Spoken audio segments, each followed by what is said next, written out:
Buwan ng horoscope para sa Disyembre. Gemini. Ang mga taong may zodiac sign na Gemini, nagsasabing makakaranas ka ng mga pagsubok ngayong buwan sa pag-abot ng iyong mga layunin.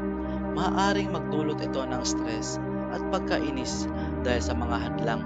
Ngunit sa pamamagitan ng tamang mga paraan at pagiging focus ay makakatulong ito sa iyo sa hindi ka magiging stress kahit pa mabagal ang proseso. Ayon sa iyong monthly horoscope, magiging maganda ang iyong love life sa unang linggo ng buwan na ito. Ngunit, nagsasabing maaring magkaroon ka ng pakiramdam na walang kabuluhan ang iyong relasyon dahil sa impluensya ng Mars.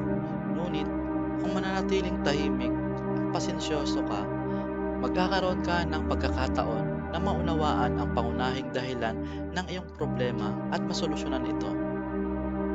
Ang finance horoscope ng mga taong may zodiac sign na Gemini ay nagsasabing magkakaroon ka ng magandang kita mula sa iyong mga regular na investment. Ang iyong mga riskadong investment ay magdudulot din ng magandang tubo.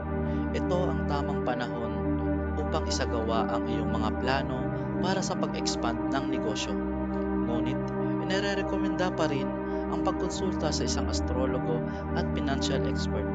Ang magandang relasyon mo sa iyong mga kasosyo ay magdudulot din ng pag-usbong ng iyong yaman.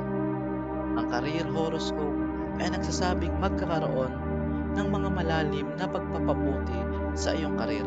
Makita mo ang mga bunga ng iyong pagsisikap sa pagtatrabaho ngayong buwan. Ang magandang ugnayan mo sa iyong mga kasamahan sa trabaho ay magdudulot din ng tulong sa iyong pag-usbong sa karir. Bukod dito, ito rin ang tamang panahon upang hanapin ang mga bagong trabaho na tumutugon sa iyong mga pangangailangan.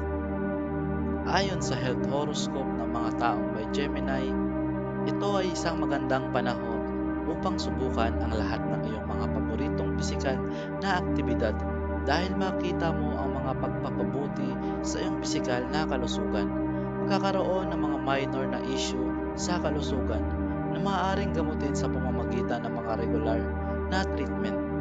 Gayon din, dapat mong alagaan ang iyong mental na kalusugan sa pamamagitan ng pagsunod sa pamamaraan na ehersisyo. Tip para sa Disyembre. Makakamtan mo ang tagumpay sa pamamagitan ng pagharap sa mga problema kaysa sa pag-iwas sa mga ito.